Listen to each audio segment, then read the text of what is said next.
آدھی رات کو پیاس لگنا کس بات کی علامت ہے؟ تنگدستی کا آ جانا بہت جلد دولت مند بننے کی علامت ہے۔ رات کے وقت آندھی کا آنا مصیبت آنے کی علامت ہے۔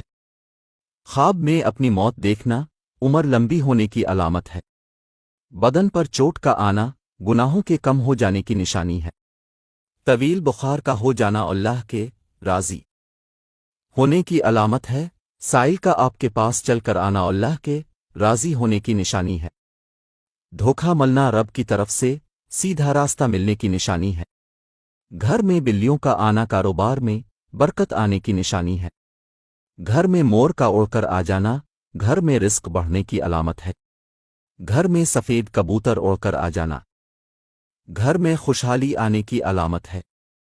گھر میں لال بیگ زیادہ ہو جائیں تو یہ نحوست آنے کی نشانی ہے۔ گھر میں چمگادڑ گھونسلہ بنا لے تو یہ آفتیں آنے کی علامت ہے۔ بلا وجہ پانی کی پیاس لگنا صحت اچھی ہونے کی علامت ہے۔ روٹی کھانے کے بعد گیس خارج طاقتور ہونے کی علامت ہے۔ صبح سویرے پیشاب نہ آنا صحت خراب ہونے کی علامت ہے۔ آدھی رات کو شدید بھوک کا لگنا فاقہ آنے کی علامت ہے۔ آدھی رات کو پیاس کا لگنا دولت آنے کی علامت ہے۔ دنیا سے دل لگ جانا اللہ سے دور ہو جانے کی علامت ہے۔ گھر میں بلی پاخانہ کر کے پاخانہ کو زمین میں دفن کر دے تو سمجھ جاؤ گھر میں بہت جلد خوشیاں آنے والی ہے۔ ہنستے وقت آنکھ میں آنسو آنا نرم دل والے کی نشانی ہے۔ اندھیرے سے ڈر لگنا معصوم لوگوں کی ٹھوس علامت ہے۔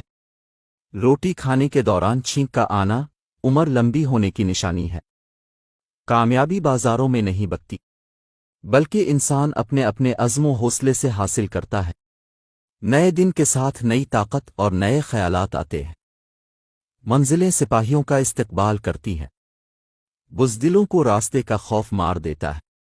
زندگی مسلسل جد و جہد کا نام ہے کیونکہ اللہ ہر پرندے کو رزق دیتا ہے مگر اس کے گھونسلے میں نہیں ڈالتا۔ محنت کرنے والا اللہ کا دوست ہے۔ بہترین لقمہ وہی ہے جو اپنی محنت سے حاصل کیا گیا ہو۔ کمزور انسان گلہ کرتا ہے کہ حالات ہی ایسے تھے کہ میرے خواب چھن گئے۔ بہادر انسان کہتا ہے انہی حالات نے مجھے خواب دیکھنے پر مجبور کیا تھا۔ ادرک کے ابلے پانی کی بھاپ چہرے پر لگا۔ ناکامیوں کے ڈھیر میں سے کامیابی ڈھونڈ نکالنا بڑے لوگوں کی پہچان ہے۔ ہاتھی کے دانتوں کو پیس کر جلد پر لگایا کرو۔ محنت اور برداشت کامیابی کی چابی ہے۔ اگر مگر اور کاش میں ہوں میں خود بھی اپنی تلاش میں ہوں۔ پھلدار کے نصیب میں ہے پتھروں کی چوٹ۔ یہ حوصلہ نہیں ہے تو بے ثمر رہو۔ یوں ہی نہیں ہوتی جنازوں میں بھیڑ۔ ہر شخص اچھا لگتا ہے جانے کے بعد۔ پودینے کی ڈنڈیوں کو چبانے سے جوانی آتی ہے۔ سب کر لینا لمحے ضائع مت کرنا۔ غلط جگہ جذبات ضائع مت کرنا۔ پیاز کو کاٹ کر مسئلہ کرو بدن کی جلد تازہ ہوگی۔